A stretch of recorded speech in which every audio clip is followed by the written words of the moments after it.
ഇത്രമാത്രം പരസ്യം ചെയ്താൽ മാത്രമേ ഇനിയൊരു തുടർഭരണം സാധ്യമാകൂ എന്ന് സർക്കാരിന്, LDFന്, CPMനൊക്കെ തോന്നാനുണ്ടാകുന്ന കാരണം എന്താണ്? അവർ പുതിയ പദ്ധതികളൊന്നും കേരള സംസ്ഥാനത്ത് കഴിഞ്ഞ 5 വർഷത്തിനിടെ ആസൂത്രണം ചെയ്തിട്ടില്ല എന്നുള്ളത് ഒരു യാഥാർത്ഥ്യം തന്നെയാണ്. ഇപ്പോൾ കേരളയിൽ അത്തരത്തിൽ കൊണ്ടുവരാൻ ശ്രമിച്ചതാണ്, പക്ഷെ അത് പാളിപ്പോയി. പിന്നെ ഉള്ളത് K-ഫോൺ ആണ്. അതും വിജയകരമായിട്ടൊന്നും പൂർത്തിയാക്കാനോ നടപ്പിൽ വരുത്തുവാനോ സാധിച്ചിട്ടില്ല. അപ്പോൾ അങ്ങനെ ഒരു സാഹചര്യത്തിൽ തീർച്ചയായിട്ടും പരസ്യം വേണമല്ലോ. പരസ്യം വേണം. കാരണം ഒരു പാർട്ടി ചെയ്യുന്ന പ്രവർത്തനങ്ങൾ സാധാരണ രീതിയിൽ ജനങ്ങളിൽ എത്തിക്കാൻ മുൻപ് എടുത്തിരുന്ന സമീപനമല്ല ഇന്നെടുക്കേണ്ടത്. ഇപ്പോൾ CPM പോലുള്ള ഒരു പാർട്ടിക്ക് യഥാർത്ഥത്തിൽ പരസ്യം വേണോ എന്ന് ചോദിക്കുന്ന ഒരാൾ തന്നെയാണ് ഞാൻ. പക്ഷെ നമ്മളിത് മനസ്സിലാക്കുമ്പോൾ എന്താണെന്ന് വെച്ചാൽ, നമ്മുടെ കാലത്തെ രാഷ്ട്രീയം മാറി. രാഷ്ട്രീയം മാറി എന്ന് പറഞ്ഞാൽ, ഒരു പൊതുയോഗം നടത്തി കഴിഞ്ഞാൽ ആ പൊതുയോഗത്തിൽ പങ്കെടുക്കാൻ ഇപ്പോൾ എത്ര പേരുണ്ടാവും? വഴിയൊക്കെ ഞാൻ നോക്കാറുണ്ട്. പൊതുയോഗം കേൾക്കാൻ ആരും ഉണ്ടാവില്ല. പൊതുയോഗം കേൾക്കാനുള്ളത് ഈ ആളുകൾ തന്നെയാണ്, പാർട്ടിയുടെ ദൈനംദിന പ്രവർത്തനങ്ങൾ ഏർപ്പെട്ടുകൊണ്ടിരിക്കുന്ന സ്ഥിരം ജാഥ തൊഴിലാളികൾ. അതല്ല ഒറ്റ ആളും പ്രസംഗം കേൾക്കാൻ അവിടെ ഉണ്ടാവില്ല. ഗൗതം അങ്ങനെ പ്രസംഗം കേൾക്കാൻ വഴിയരികിൽ നിൽക്കുമോ? നിൽക്കൂല. വല്ല ആവേശഭരിതമാണെങ്കിൽ അല്ല, സാധാരണയായിട്ട് നിൽക്കൂല. കാരണം വെച്ചാൽ, ഒന്ന്, അവിടെ പ്രസംഗിക്കുന്ന പ്രാസംഗികന് നമുക്ക് പുതിയ സാധനങ്ങളും തരാനുള്ള ഒരു കഴിവുണ്ടാവില്ല. നമുക്ക് ആ പ്രസംഗം കേൾക്കേണ്ട നമുക്ക് ബെനിഫിറ്റ് ഒന്നുമില്ല. പിന്നെ നമ്മളൊരു ആൾക്കൂട്ടത്തിൻ്റെ ഭാഗവുമായ ആഘോഷമായിട്ടൊക്കെ അതിൻ്റെ കൂടെ വയ്ക്കുമ്പോൾ വേണമെങ്കിൽ നമ്മൾ നിന്നിരിക്കും. അതല്ലാതെ പഴയ കാലത്തെ പ്രസംഗങ്ങളൊക്കെ വളരെ ഇൻ്റലക്ച്വൽ പ്രസംഗങ്ങളായിരുന്നു ശരിക്കും പറഞ്ഞു. അല്ലെങ്കിൽ രസകരമായ പ്രസംഗങ്ങളായിരുന്നു. എൻ്റർടൈൻമെൻറ്റ്, ഒന്നല്ലെങ്കിൽ ഇൻ്റലക്ച്വൽ അല്ലെങ്കിൽ എൻ്റർടൈൻമെൻറ്റ്, അതൊക്കെ അതിന് നൽകാനായിട്ട് കഴിയുമായിരുന്നു. ഇപ്പോഴും ഈ തമാശയ്ക്ക് പറഞ്ഞു നടത്തുന്ന പ്രസംഗങ്ങളുണ്ടെന്ന് പറഞ്ഞാൽ അത് കേൾക്കാനായിട്ട് ഇഷ്ടംപോലെ ആളുകളുണ്ടാവും എന്നാണ് ഞാൻ കണക്കാക്കുന്നത്.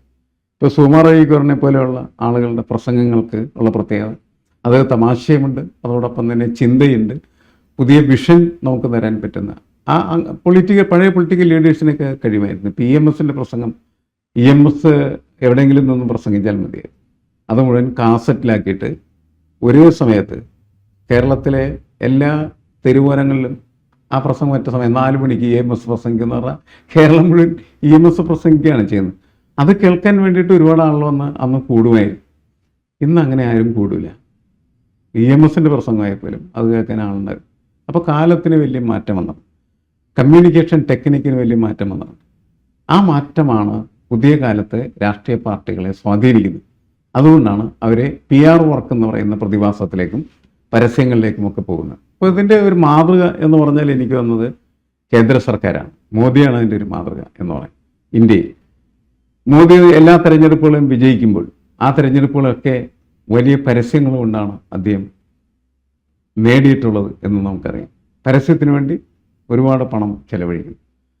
അത് അധികാരത്തിലിരിക്കുന്നൊരു പാർട്ടിയെ സംബന്ധിച്ചിടത്തോളം എളുപ്പമാണ്. കാരണം സർക്കാരിൻ്റെ ഫണ്ട് ഉപയോഗിച്ചിട്ട് സർക്കാരിനെ പ്രൊമോട്ട് ചെയ്യുന്നത് പോലെ എന്ത് ചെയ്യാൻ പറ്റും? അവർക്ക് അവരുടെ പാർട്ടിയും കൂടി ഒപ്പം പ്രൊമോട്ട് ചെയ്ത് വിടാം. ആ പ്രൊമോഷനാണ് ഇപ്പോൾ നടന്നുകൊണ്ടിരിക്കുന്നത്. സർക്കാരിനെയാണ് പ്രൊമോട്ട് ചെയ്യുന്നത്, മുഖ്യമന്ത്രിയാണ് പ്രൊമോട്ട് ചെയ്യുന്നത്, അല്ലാണ്ട് CPMനെ അല്ല പ്രൊമോട്ട് ചെയ്യുന്നത്. അപ്പോൾ അതിന് വകുപ്പുണ്ട് പണം ചെലവഴിക്കാൻ. ആ പണം അങ്ങനെ അവർ ചെലവഴിക്കുന്നു. അവർ നല്ല രീതിയിൽ എന്ത് ചെയ്യുന്നു? ഈ പരസ്യങ്ങളുടെ കെട്ടഴിച്ച് വിടുകയാണ് ചെയ്യുന്നത്. ഒരുപക്ഷെ പരസ്യം കൂടിക്കഴിഞ്ഞാൽ അത് എന്ത് ചെയ്യും? തിരിച്ചടിയാവും. പരസ്യം കൂടിയ തിരിച്ചടിയാവും. കാരണം എന്താണെന്ന് വെച്ചാൽ, പരസ്യത്തിൻ്റെ ഇമ്പാക്റ്റ് അല്ല അമിതമായ പരസ്യം ഉണ്ടാക്കും. അപ്പോൾ അത് വേണമെങ്കിൽ എന്ത് ചെയ്യാം? തിരിച്ചടിയായിട്ട് മാറാം. ഇപ്പോൾ VD സതീശൻ അദ്ദേഹം ഇടക്കിടക്ക് പറയും, തോറ്റാൻ ഞാൻ വനവാസത്തിന് പോകും. അത് ഒരു പ്രാവശ്യം പറയേണ്ട കാര്യമുള്ളൂ. എല്ലാ ദിവസവും വന്ന മാധ്യമങ്ങളുടെ മുമ്പിൽ അത് പറഞ്ഞു കഴിയുമ്പോൾ അതെന്തായി? അത് അമിതപ്രയോഗമായി മാറും. അപ്പോൾ അവർക്ക് കുറച്ച് കഴിയുമ്പോൾ അവർക്ക് സെൻസ് ചെയ്യും, പിന്നെ അവരത് പറയില്ല. എല്ലാ കാര്യങ്ങളും ഇങ്ങനെയാണ്. നമ്മൾ പറയാറില്ലേ, ഈ അമൃതമായി കഴിഞ്ഞാൽ മദ്യമായാൽ വിഷമായി തീരും എന്ന് പറയുന്നത് പോലെയാണ് എല്ലാ കാര്യങ്ങളും. പരസ്യത്തിനും ആ ഒരു പ്രശ്നമുണ്ട്. വേണമെങ്കിൽ ഈ പരസ്യം തന്നെ LDFന് തിരിച്ചടിയാണ്. പക്ഷെ എത്രമാത്രം ആധിക്യം അതിനുണ്ടെന്നുള്ളത് നമുക്കറിയില്ല. അത് ഞാൻ പറഞ്ഞ ലെവലിൽ മുകളിലേക്ക് പോയി കഴിഞ്ഞാൽ അത് CPMന് തിരിച്ചടിയായിട്ട് വരാൻ സാധ്യതയുണ്ട് എന്നുള്ളതാണ്. പക്ഷെ നമ്മൾ മനസ്സിലാക്കേണ്ട കാര്യം എന്ന് വെച്ചാൽ, പഴയ കാലത്തതുപോലെ ആളുകളെ മുഴുവൻ ഈ മൈതാനത്തേക്ക് വിളിച്ചു വരുത്തി അവരെ അഭിസംബോധന ചെയ്യുന്ന രീതി ഇന്ന് ഇല്ലാതായിക്കൊണ്ടിരിക്കുകയാണ് ചെയ്യുന്നത്. ഒന്നിലും സോഷ്യൽ മീഡിയ, മൊബൈൽ ഫോണുകളൊക്കെ പരസ്യത്തിൻ്റെ ഫീൽഡുകളാണ് ശരിക്കും. അതിൽ പരസ്യം ചെയ്യേണ്ടി വരും. അപ്പോൾ വളരെ നല്ല പരസ്യങ്ങളാണെങ്കിൽ അത് കൂടുതൽ ആളുകൾ കാണാനുള്ള സാധ്യത. ഇപ്പോൾ മുഖ്യമന്ത്രിയും അതേപോലെ തന്നെ മോഹൻലാലും കൂടി നടത്തിയ ആ സംവാദത്തിൻ്റെ പരസ്യം എന്ന് പറയുന്നത് വളരെയധികം ആളുകൾ കണ്ടില്ലേ? വളരെയധികം ആളുകൾ കണ്ട്. എനിക്ക് തോന്നുന്നു ഒരുപക്ഷെ LDF വിചാരിച്ചതിനേക്കാൾ കൂടുതൽ ആളുകൾ കണ്ടിരുന്നതാണ്. അങ്ങനെ കാണുമ്പോൾ ഈ പൈസക്ക് ഇപ്പോൾ നമ്മൾ നോക്കണം എങ്ങനെയാണ്, ഈ പരസ്യം നമ്മൾ നോക്കണം എങ്ങനെയാണ്, പരസ്യത്തിൻ്റെ സാധ്യത എത്രയാണ് അതിൻ്റെ റീച്ച് നോക്കിയിട്ടാണ് നമ്മളതിൻ്റെ കോസ്റ്റ് വാല്യുവേഷൻ തരിക. വളരെ കൂടുതൽ റീച്ച് ഉണ്ടെന്ന് പറയുന്നതിനിടയിൽ ആ പരസ്യം ഗംഭീരമായി വിജയിച്ചു എന്നാണ് എൻ്റെ അർത്ഥം. അപ്പോൾ ആ ഒരു വിജയം ഇതിനകത്ത് ഉണ്ട്. തെരഞ്ഞെടുപ്പിലെ വോട്ട് ചെയ്യുന്നതിനെ സ്വാധീനിക്കണമെന്ന് ചോദിച്ചാൽ എനിക്ക് കൃത്യമായിട്ട് പറയാൻ പറ്റില്ല. കാരണം വെച്ചാൽ യഥാർത്ഥത്തിൽ ഒരു കേരളീയനെ സംബന്ധിച്ചിടത്തോളം തെരഞ്ഞെടുപ്പിൽ ആർക്ക് വോട്ട് ചെയ്യണം എന്ന് അയാൾ തീരുമാനിക്കുന്നത് ആ സർക്കാർ അധികാരത്തിൽ വന്ന ആദ്യ ദിവസം മുതൽ ഈ അവസാനത്തെ ദിവസം വരെ നടത്തിയ പ്രവർത്തനങ്ങളെ വിലയിരുത്തിയിട്ടായിരിക്കും. അങ്ങനെ വിലയിരുത്തി വോട്ട് ചെയ്യുന്ന എത്ര ആളുകളുണ്ടാവും? വളരെ കുറച്ച് ആളുകളുണ്ട്. ബാക്കിയുള്ള ആളുകൾ വോട്ട് ചെയ്യുന്നത് എങ്ങനെയാണ്? ബാക്കിയുള്ള ആളുകൾ വോട്ട് ചെയ്യുന്നത് പാർട്ടിയുടെ ഒരു ഗോത്ര സങ്കല്പത്തിലേക്ക് അവരെ കൊണ്ടുവന്നിട്ടാണ്. തെറ്റ് ചെയ്താലും ശരി ചെയ്താലും എന്ത് ചെയ്യുന്നത് വെച്ചാൽ ഇടത് LDF മാത്രം വോട്ട് ചെയ്യും. തെറ്റ് ചെയ്താലും ശരി ചെയ്ത് കഴിഞ്ഞാലും കോൺഗ്രസിന് മാത്രം വോട്ട് ചെയ്യും. ആജീവനാന്തം കോൺഗ്രസ്, ആജീവനാന്തം CPM, ആജീവനാന്തം BJP എന്നൊക്കെ പറഞ്ഞ് ജീവിക്കുന്ന കുറേ മനുഷ്യരുണ്ട്. ആ മനുഷ്യരാണ് BJPക്ക് കേരളത്തിൽ കയറാൻ പറ്റാത്ത തരത്തിലേക്ക് കേരളത്തിൻ്റെ രാഷ്ട്രീയത്തെ മാറ്റി വെച്ചിരിക്കുന്നത്. അത് പൊളിക്കുന്നത് ആരാണ്? അത് പൊളിക്കുന്നത് പ്രഗത്ഭരായിട്ടുള്ള ആളുകൾ. ഇപ്പോൾ കോൺഗ്രസിൽ നിന്ന് K കരുണാകരൻ്റെ മകൾ പത്മജ വേണുപോയാലും AK ആൻ്റണിയുടെ മകൻ അനിൽ ആൻ്റണിയും ഇറങ്ങിപ്പോയി. എന്നിട്ട് അവർ ഓടി കയറിയത് BJPയിലേക്ക്. അതെന്തിനാണ്? മക്കളെ കയറി വാടാ ഞങ്ങളുടെ ഒപ്പം എന്ന് പറയാൻ വേണ്ടിയിട്ടാണ്. അങ്ങനെ ഒരുപാട് ആളുകൾ എന്ത് ചെയ്യുന്നു? BJPയിലേക്ക് കയറിപ്പോകും. നേരത്തെ നമ്മളപ്പോൾ കരുതിയിരുന്നത് കോൺഗ്രസിൽ നിന്ന് മാത്രമേ ആളുകൾ അങ്ങനെ പോവുള്ളൂ എന്നാണ്. പക്ഷേ അത് മാറി ഈ തെരഞ്ഞെടുപ്പിൽ. എപ്പോഴും LDF പറഞ്ഞുകൊണ്ടിരിക്കുന്ന ഒരു മുദ്രാവാക്യം എന്ന് പറഞ്ഞാൽ ഇന്നത്തെ കോൺഗ്രസ് നാളത്തെ BJP എന്നാണ്. അതിന് പറ്റുന്ന തരത്തിലുള്ള ഇങ്ങനെ കുറേ ഓട്ടങ്ങളൊക്കെ പോയി. ഇപ്പം ഈ തെരഞ്ഞെടുപ്പിൽ ഇടതുപക്ഷത്ത് നിന്ന് കുറച്ച് പേര് BJPയിലേക്ക് പോയി. അപ്പോൾ പിന്നെ ഇന്നത്തെ കോൺഗ്രസ് നാളത്തെ BJP എന്ന് പറയുന്നത് എത്രത്തോളം ശരിയാവും? ഇന്നത്തെ CPIയിൽ നിന്ന് ചിലരെല്ലാം പോകുന്നു അല്ലേ? CPMൽ നിന്ന് രാജേന്ദ്രൻ പോയത് അങ്ങനത്തെ ഒരു സംഭവം. പിന്നെ ഇവിടെയൊക്കെ ചില സ്ഥലങ്ങളിൽ ഇപ്പോൾ നമുക്കറിയാം, വർക്കലയിൽ അവിടുത്തെ ഒരു കമ്മ്യൂണിസ്റ്റുകാരൻ്റെ മകൾ BJP പോയി സ്ഥാനാർത്ഥി. അപ്പോൾ അതിനേക്കാൾ കാരണങ്ങളെന്ന് പറയുന്നത് പ്രത്യയശാസ്ത്രപരമല്ല. ഇപ്പോൾ രാഷ്ട്രീയം, CPMൻ്റെ രാഷ്ട്രീയം മോശമാണ് എന്ന് പറഞ്ഞിട്ട് CPM മേടിച്ചു പോകുന്നതല്ല. CPMന് സീറ്റ് കിട്ടിയില്ല, സീറ്റ് അവിടെ കിട്ടി, ഞങ്ങൾ അവിടെ കയറി. അപ്പോൾ പാർലമെൻ്ററി രാഷ്ട്രീയത്തിൽ ഈ തെരഞ്ഞെടുപ്പ് കാലത്ത് സീറ്റ് ഒരു പ്രധാനപ്പെട്ട ഘടകം. മത്സരിക്കാൻ സീറ്റ് കിട്ടുക എന്ന് പറയുന്നത്, മത്സരിക്കാൻ സീറ്റ് കിട്ടുന്നതിൻ്റെ അഡ്വാൻറ്റേജ് ജയിച്ചില്ലെങ്കിൽ കുഴപ്പമില്ല. നമ്മളീ പരസ്യത്തെക്കുറിച്ച് സംസാരിച്ചുകൊണ്ടിരിക്കുന്നു. ഒരാൾ സ്ഥാനാർത്ഥിയായി കഴിഞ്ഞാൽ അയാൾക്ക് ഒരു 10 കോടി രൂപയുടെ പരസ്യം കിട്ടുന്നത് അല്ലേ? 10 കോടി എന്ന് ഞാൻ വെറുതെ പറഞ്ഞാൽ അതിനേക്കാൾ എത്രയോ കൂടുതലാണ് കിട്ടുന്നത്. ജീവിതത്തിൽ അതിന് ഒരിക്കലും കിട്ടാത്തതായ പരസ്യം ഈ സ്ഥാനാർത്ഥിത്വം എന്ന ഒറ്റ സംവിധാനത്തിലൂടെ ലഭിക്കുന്നുണ്ട്. അതുകൊണ്ട് കൂടി മനുഷ്യർ എന്ത് ചെയ്യുന്നുണ്ട്? ഓടിപ്പോയി ഏതെങ്കിലും പാർട്ടിയുടെ സ്ഥാനാർത്ഥിയായി മാറിത്തരാൻ ജയിക്കേണ്ടായിരുന്നില്ലേ? പിന്നെ അതിനിടയ്ക്ക് ഈ തെരഞ്ഞെടുപ്പ് കാലത്ത് സംഭാവനയായിട്ടും കുറേ പണം എന്ത് ചെയ്യാൻ പിരിച്ചെടുക്കാം. ഈ വക സാധ്യതകളാണ് മനുഷ്യർ എന്ത് ചെയ്തുകൊണ്ടിരിക്കുന്നത്? പാർട്ടിയിൽ നിന്ന് വേറെ പാർട്ടിയിലേക്ക് കൂടുമാറ്റിക്കൊണ്ടിരിക്കുന്നത്.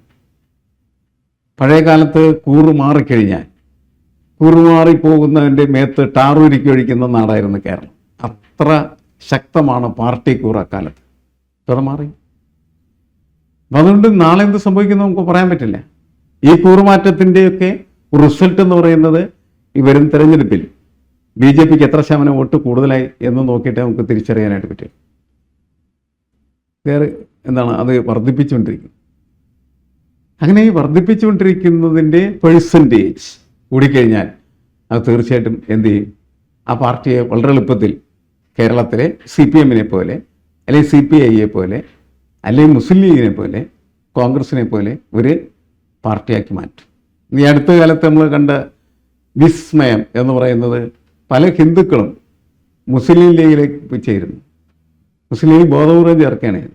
കാരണം മുസ്ലിം ലീഗിൻ്റെ ഒരു ആക്ഷേപം എന്ന് പറയുന്നത് മുസ്ലിം ലീഗ് മുസ്ലിങ്ങളുടെ മാത്രം പാർട്ടിയാണ്. അത് മാറ്റണമെങ്കിൽ എന്ത് വേണം? വേറെ കുറേ ഹിന്ദുക്കളെയൊക്കെ അതിനകത്ത് ചേർക്കണം. മുസ്ലിം ലീഗിലേക്ക് വരുന്ന ഹിന്ദു അവൻ എന്ത് ഹിന്ദുവാണ് എന്നായിരിക്കും ബാക്കിയുള്ള ആൾക്കാർ ചോദിക്കുന്നത്, അല്ലേ? പല ഹിന്ദുക്കളും പറഞ്ഞാൽ അവൻ്റെ അണ്ടം കേട്ട ഹിന്ദുവാണെന്ന് പറഞ്ഞത് അങ്ങനെ ഉള്ള ഡയലോഗുകൾ ഇങ്ങനെ വന്നുകൊണ്ടിരിക്കുകയാണ് ചെയ്യുന്നത്. അപ്പം ഞാൻ പറയുന്നത് മുസ്ലിം ലീഗ് എന്ന് പറയുന്നത് മുസ്ലിം സമുദായത്തിൻ്റെ ഒരു രാഷ്ട്രീയ പാർട്ടിയാണ് എന്ന നിലയ്ക്ക് അവർ മുസ്ലിങ്ങളെ മാത്രം അതിനകത്ത് നിർത്തിയാൽ മതി. അല്ലാണ്ട് കണ്ട ആളുകളെയൊക്കെ അവിടെ നിന്ന് ഇവിടെ നിന്നൊക്കെ പിടിച്ച് കയറ്റി കൊണ്ടുവരേണ്ട കാര്യമൊന്നും അതിനകത്തില്ല. അത് ചിലപ്പോൾ ഒരു തിരിച്ചറിയായിരിക്കും. അല്ല, അത് അങ്ങനെ ഉണ്ടാകുന്നതിന്റെ കാരണം അവർക്ക് നേരെ ഉണ്ടാകുന്ന വിമർശനങ്ങളാണ്. അതൊരു വർഗീയ പാർട്ടി മാത്രം. ആ വിമർശനം അവർക്ക് മാറ്റാൻ പറ്റില്ല. ആ വിമർശനം ഇങ്ങനെ അവിടെ നിന്ന് 2-3 കെട്ടുകാഴ്ചകളായിട്ട് 2 മുസ്ലിങ്ങളെ കൊണ്ട് നിർത്തിയ ഹിന്ദുക്കളെ കൊണ്ട് നിർത്തിയതിൻ്റെ പേരിൽ മാറില്ല. അത് അതിൻ്റെ ക്യാരക്ടർ അതാണ്. അപ്പോൾ അതങ്ങനെ തന്നെ നിന്നാൽ മതി, അതങ്ങനെയാണെന്ന് പറയുകയും ചെയ്താൽ മതി. അതല്ലാതെ അവർ വേറെ അവകാശവാദങ്ങൾക്ക് പോകുന്ന സമയത്ത് മാത്രമല്ല അതിൻ്റെ പ്രശ്നങ്ങൾ. അപ്പോൾ പരസ്യം എന്ന് പറയുന്നത് ഇന്ന് രാഷ്ട്രീയ പ്രവർത്തനത്തിന് ഒഴിവാക്കാൻ പാടില്ലാത്ത ഘടകമായി മാറിയിരിക്കുന്നു. രണ്ടാമത്തെ കാര്യം, അടുത്ത 5 കൊല്ലം കഴിഞ്ഞ് നമ്മൾ തിരഞ്ഞെടുപ്പിനെ നേരിടുന്ന സമയത്ത് ചിലപ്പോൾ വഴിയിൽ ഘോഷയാത്രകൾ പോലും ചിലപ്പോൾ ഉണ്ടാവണമെന്നില്ല. ഈ റോഡ് ഷോ എന്ന് പറയുന്നത് പോലും അപ്രസക്തമായി തീരും. അതിൻ്റെ ആവശ്യമില്ല. അതിന് പകരം വേറെ എന്തെങ്കിലും സംവിധാനങ്ങളൊക്കെ വന്നേക്കാം. ആളുകൾക്ക് വീട്ടിലിരിക്കുന്നതിനേക്കാൾ ഇഷ്ടമുള്ള ഒരു കാര്യമാണ് ഈ തെരുവോരങ്ങളിങ്ങനെ തുള്ളുകയും ആടുകയും പാടുകയും ഒക്കെ ചെയ്യുന്ന പരിപാടി. അതിലൊക്കെ ചിലപ്പോൾ ആളുകൾ വന്നിരിക്കും. പക്ഷെ അല്ലാതെ പഴയ കാലത്ത് 10,000-കണക്കിന് മനുഷ്യരെ വിളിച്ചിരുത്തി പ്രസംഗിക്കാനായിട്ടൊരു നേതാവ് തീരുമാനിച്ചാൽ ആ പ്രസംഗം കേൾക്കാൻ ആളുണ്ടാവില്ല. അപ്പോൾ ജനങ്ങളുടെ അടുത്തേക്ക് തങ്ങളുടെ സന്ദേശം, തങ്ങളുടെ മെസ്സേജ് എത്തിക്കാനായിട്ട് ഇന്ന് രാഷ്ട്രീയ പാർട്ടികളുടെ മുന്നിലുള്ളത് പരസ്യത്തിൻ്റെ അഭൂതപൂർവമായിട്ടുള്ള രീതികളാണ്. അതുപയോഗിക്കും. ഭരണത്തിലിരിക്കുന്നവർ അത് ഭരണത്തിലെ സംവിധാനം ഉപയോഗിച്ച്, എന്നുവെച്ചാൽ സർക്കാർ ഫണ്ടുകൾ ഉപയോഗിച്ച് ചെയ്യും. ഇല്ലാത്തവൻ എവിടെ നിന്നെങ്കിലൊക്കെ പിരിച്ച് ചെയ്യും. ഇതൊക്കെ എല്ലാവരും നടത്തിക്കൊണ്ടിരിക്കും. ഇത് കുറയില്ല, കൂടുകയുള്ളൂ എന്നാണ് നമ്മൾ മനസ്സിലാക്കേണ്ടത്.